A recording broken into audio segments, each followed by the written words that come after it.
So if you guys are wondering what this is, one of our regular viewers, Pombai, is hosting the prize pool for essentially a high Grandmaster in-house. As you can see here, there's 10 high Grandmaster players. You probably know all these guys already from the CCL tournaments or the international tournament that happened last year. So we're gonna be observing them, and the way it works is every time each of them gets a win, there's gonna be 5 points allocated to everyone on that team, I believe. And the prize pool at the end will just be distributed based on the points that all of them have. So it's going to be 5 games. I've never observed the drafting. I've never been just in the observer slot in the drafting screen before. Holy shit. Just like where the heroes normally are, there's just darkness. That's pretty wild. Oh, if you want more information on the stats and info, Pombai's got the stats over there. That's a nice way to do it as well. There you go. You can tune into that screen for overlay on what's happening with the points and everything else for the event. All right, what do we got here? We got Madara leading a team here. We got Filth leading a team. Cure, Filth, Nintori, Porky, Legacy. Okay. We got some Cure, Porky, Legacy combo on this side. A little Madara, Weary Day. Who's this? This is Fancy Pants. I think this is Unaverted, and that's Liam. Alright. So those are the players. Yeah, glad you're enjoying it, boards. Yep, some high-level games with a little bit of cash prize on top. And if you guys are wondering how the donations for this event works, you can just do !critical in chat to see the donation menu. So the way this works, like I said, everyone on the winning team gets 5 points per game. But if you have a specific player that's your favorite, like if y'all love Porky, you can donate points directly to them, and they get money based on the amount of points they have at the end, right? So you can donate like 1 point to Porky for $5 or anyone. You can select the next map they play for $15. You can ban tired of seeing an OP ass hero, you can ban a hero for $25. You want to see different teams, you can force a trade for $50 right there. So that is the week 1 menu. Today you're a commentator? Yeah, I guess. I mean, observer, commentator, clowner. You could call me whatever you want. We're here, we're observing, making fun of Porky. It's really all the same. Same as every other day, Same as every other day. No diff. Alright, as the drafts are wrapping up here. Looks pretty solid overall. Both teams looking decent. If I had to say whether or not I favor one of these teams, I would probably favor the right team. This left team looks really weak, especially till level 4. They got Varian, weak as shit till level 4. They're gonna have to play very safe, which means the red team should get the initiative early game, They should be able to get the priority in the lanes. They should be able to be on the first move. But, both teams look fine. Once they get to level 10, once and onwards, anyone's game. Let's see how they play it out. Yeah, glad you're enjoying Russian Jedi. You're with me on the Porky thing, aren't we all? Aren't we all? What's life if you're not making fun of Porky? How about late game? Late game, I think both teams have a good chance. Both teams have very deadly threats in late game. You got the Silence and Tomb. On one side, you got the big ass red button Odin. On the other side, Invisible Friends. Late game, they're both pretty solid. Are there any players to consider here? Anyone really good here? Well, everyone here is a high Grandmaster, so definitely, you definitely should be expecting pretty high level gameplay from all these guys. I will tell you though, the ones with 30k tags under their names, 30k was actually the winner of the last international tournament. So technically, the players on 30k are the, champions of the world, at least for the most recent championship. So Madara, Cure, who was on Falstad, and Legacy, these guys are the current world champions, so to speak.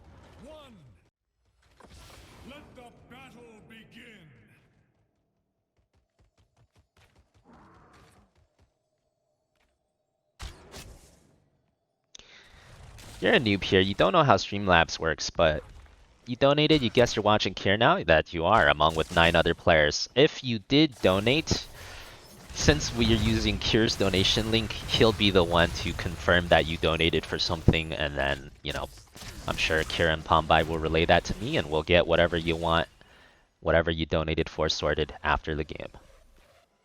Sounds good to me. Alright, level 1. Pretty even. You can see, like I said here, the red team does have the initiative, right? They have the wave clear, they're clearing faster. Ooh, getting a little spicy, looking for the cure pick, didn't get it. Porky coming in hot. Oh, blue team might be overextended. They out here trying to fight with level 1 variant. They get away with the Lucio speed though, they chilling. Bing chilling. Oh, Porky going in hot again. Ooh, the Lucio saves them again. You know, so far, pretty good play from the Lucio. Solid engages from Porky as well, but Weary Day out here doing double time right now. That was potentially 2 deaths if he didn't get in there. Speed him away. Boop him away. Alright, both teams getting the Merc camps out now. Blue team actually a little bit faster. We're still very even here.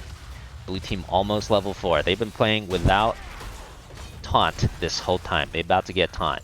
That'll make them way deadlier.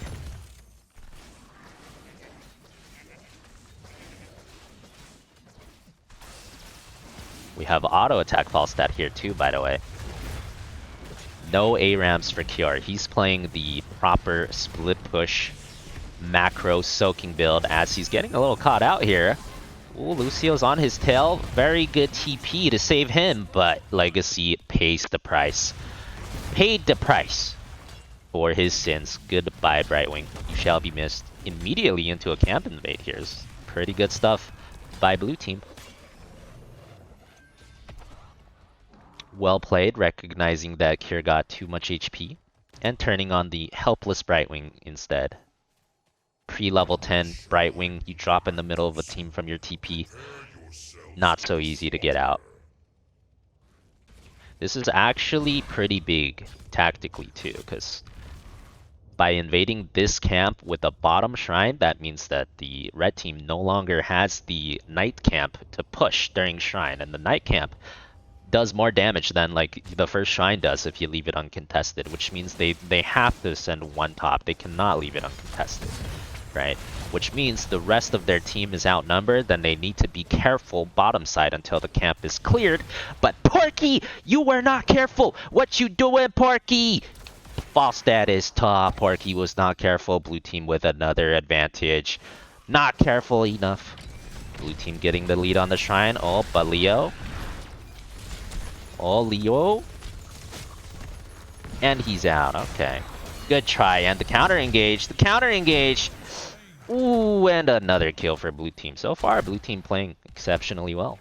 Honestly, even if Leoric died there, I think you're stretching yourself a little bit too thin. A little too aggro. If you kill him here, it's all good. You get the kill.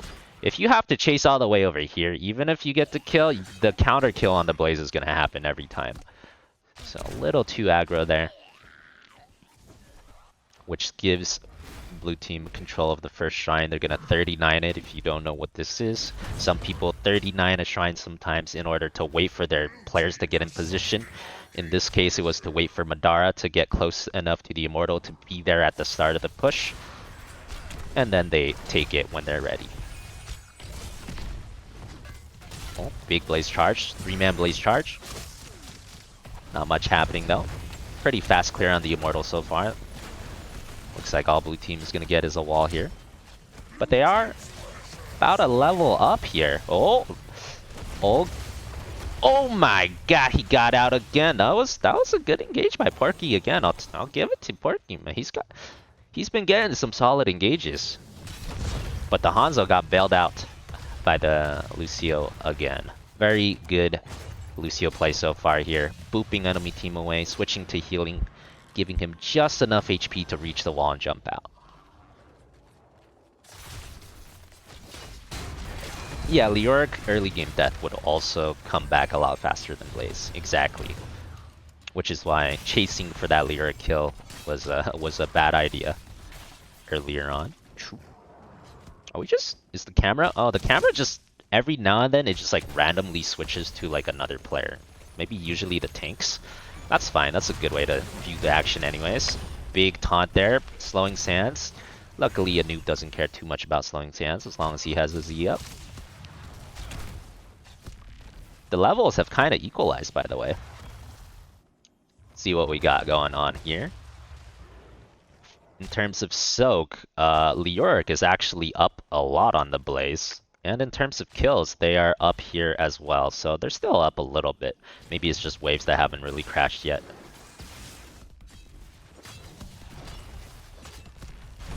But it's still early times. Ooh. That was a good little gank there.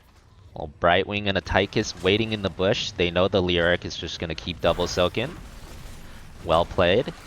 And now tactically, this forces both teams to do a base race, so to speak. And this is because of something called efficiency. When your Leoric dies top, you know, all of red team is already near top 4. And all of blue team are near bottom 4. As blue team, you don't want to run from bottom to top to defend a fort, right? The travel time alone, they're going to get half the fort for free. And even when you get up there, you're down a player. So the best move for blue team, the most efficient move is to just ignore top at that point, push bottom, and same thing for red team. Ooh! Big arrow. Big arrow. Oh! But the Gust Fly saves the day. And the Brightwing TP'd away. Dude, that was like the great escape, dude. Double global, double escape. Okay. Game review remains even. Pretty solid plays. Shift the Z is Giga Zoom. Oh, should we just observe in this mode all the time? Or just sometimes? What do you guys think? Oh, this is nice. Alright, second shrine coming on up here.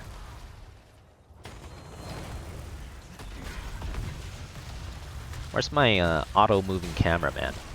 Tanks engage on each other, both tanks stunning each other. Not much happening so far. Blue team has a minor lead in the shitters. Odin coming down, Web coming down on Hanzo. They're gonna all in to try to kill Hanzo.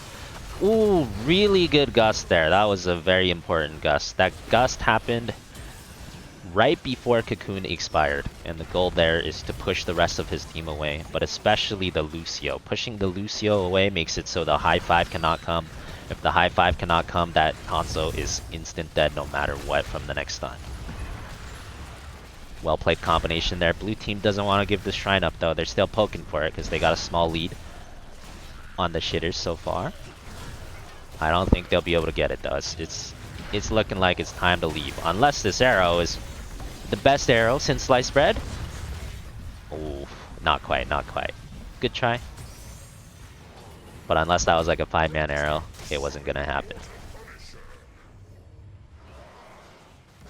Was this HOTS for ants? Here, we can zoom in when nothing too much is happening. We're just in observer mode. Is it just me or is my camera like tripping out, dude? What the heck? Alright, I'll just keep it like this.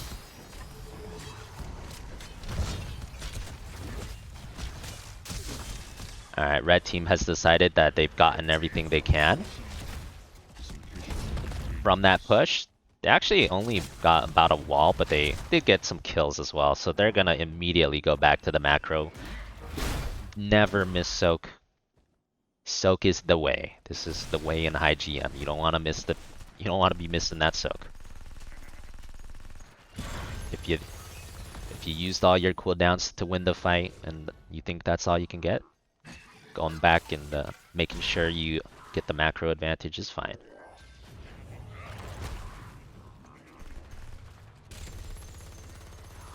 Can I go into a specific player's cam to hear dings? Well, the easiest one to try would probably be Cure. He has the ding on minions, right? Let's go to Cure. Cure's vision here. Ooh, arrow out of nowhere. Look at that. Fog of War. Easily dodged, though. Oh, we can. That's nice. Cure's out here, dinging out of his mind. His team getting a Leo kill up top, while he avoided the counter kill attempt with the arrow. So far, Red team starting to pull ahead in the lead here. Blue team a lot of good early game plays, but red team making better plays in mid and late game so far.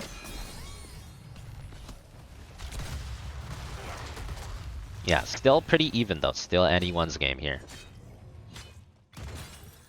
Yo, what's up, Belly? What's happening right now? Exclamation mark critical. We're observing the critical mass series today. If you want more information, use that command in chat.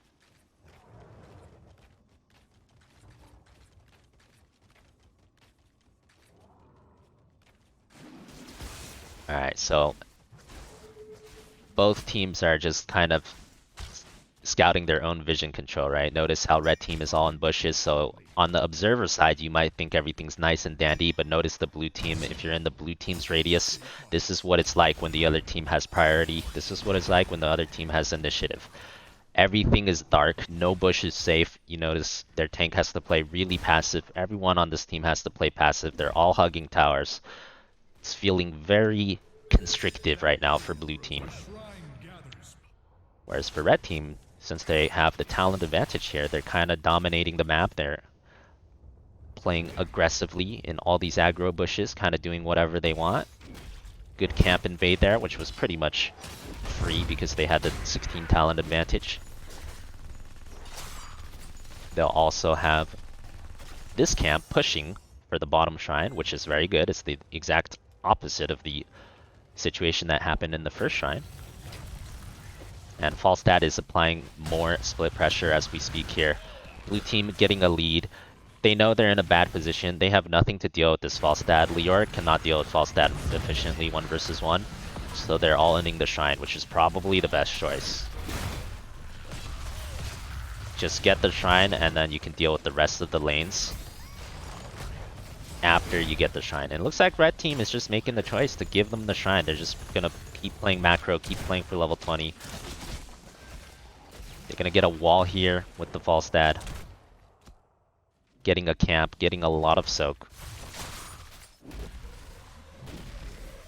And that is perfectly fine. So you can kind of see that the goal of the red team here is to get level 20 advantage. And maybe win on the next shrine after this one with that advantage. Yo, what's up, Kaladin? Thank you very much. I appreciate the resub. And welcome back for the 16th month. Blue team froze the shrine there at 39. So they can deal with their lanes a little better. They don't want, you know, Falstad pushing with a camp in every single lane. So they wanted to clear the lanes a little bit. And then when they're ready, they're gonna push. And this is a very important push because if they don't get substantial damage on this push, they are in huge trouble because they will not reach level 20 at the same time as the other team. So this is kind of like the best chance for blue team to stabilize. They need to get something done here. Let's see what they can get. Kaladin, thank you for the 5-sub gift bomb. Fate, Food Labeler, Flat, Ditch, and Relief. Make sure you guys all thank Kaladin. And welcome to the fan club. Hope you all enjoy your stay. Alright, so far the push is doing so pretty good. If they can get the keep and fall back, I would say that's reasonable. Keep and fall back without dying is reasonable. Okay, you can lose Leoric because he's Leoric. That's not that big of a deal, but if they get the keep, get out, that is enough.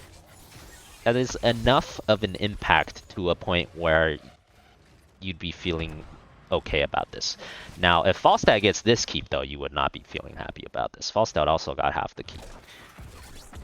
We're looking for a blind arrow there on a likely recall spot, but Kier was not recalling there, so well played by Kier. Good attempt by blue team, though. There's basically two things you can do there. You know, either you can try to catch the Falstad with that arrow, or you can pick a fight right now before red team gets level 20. However, with blue team's vision control being like it is, like look at this. This is like, if I was playing a pro game and my vision control is like this, like it feels bad, man. And it's like, yeah, it feels bad. You're not going to be able to get a fight easily when you have no vision. So they're just going to turtle and hope they can reach 20. Now it's on red team to pick a fight before 20 or get as many buildings as possible. Let's see how hard they can abuse their 20 advantage here. They try to collapse on Falstad. Falstad's out.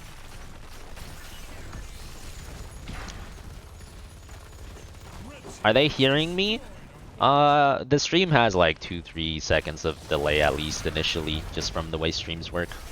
And it's very unlikely because they're all in voice comms listening to each other. I guess theoretically if someone really wanted to stream snipe, it's not impossible, but it's very unlikely that anyone would be douchebaggy enough to do that.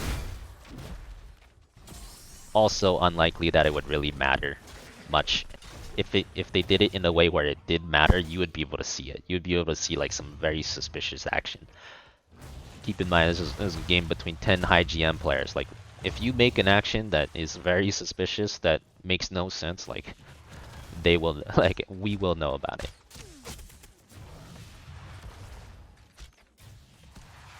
Porky stream sniping confirmed, except Porky. You know what? I could see Porky doing it. Porky, turn off the stream. Match. Alright, so blue team has effectively turtled to level 20.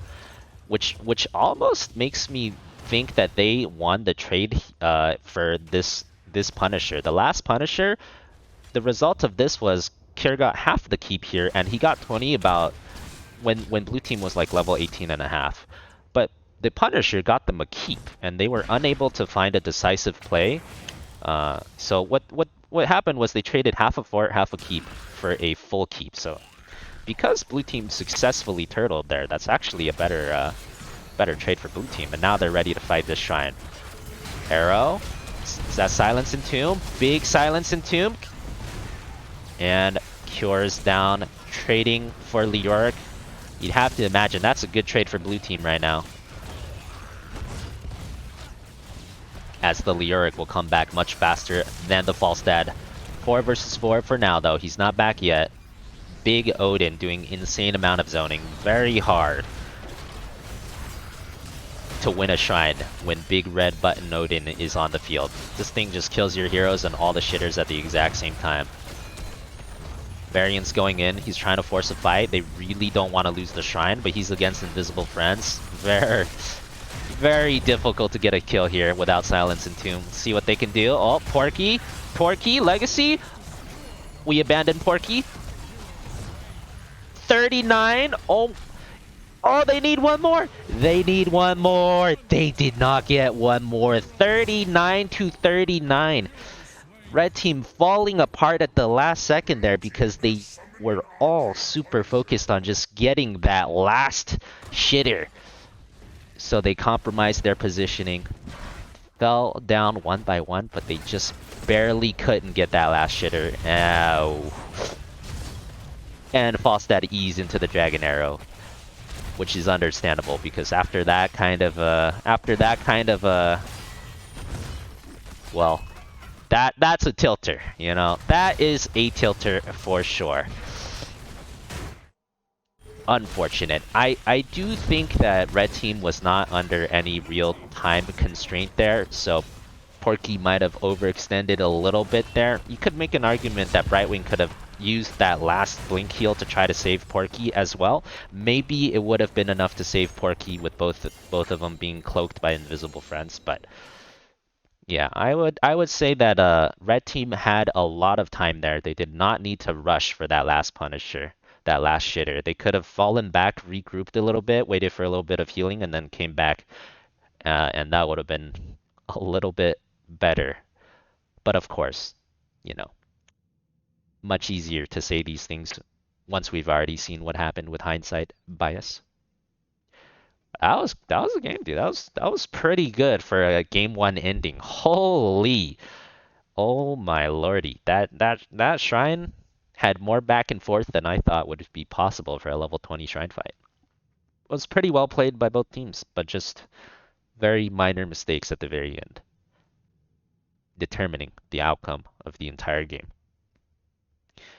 What is this match from? This match is from right now. These I don't know, from North America, Grandmaster Storm League players. These are 10 of the high Grandmasters. If you want more information on this, just exclamation mark critical for what it's about. in chat. But yeah, congratulations to red team. I think all of them will get 5 points. If you guys don't know how the points system works, um, every time a team wins a game, everyone on that team gets 5 points.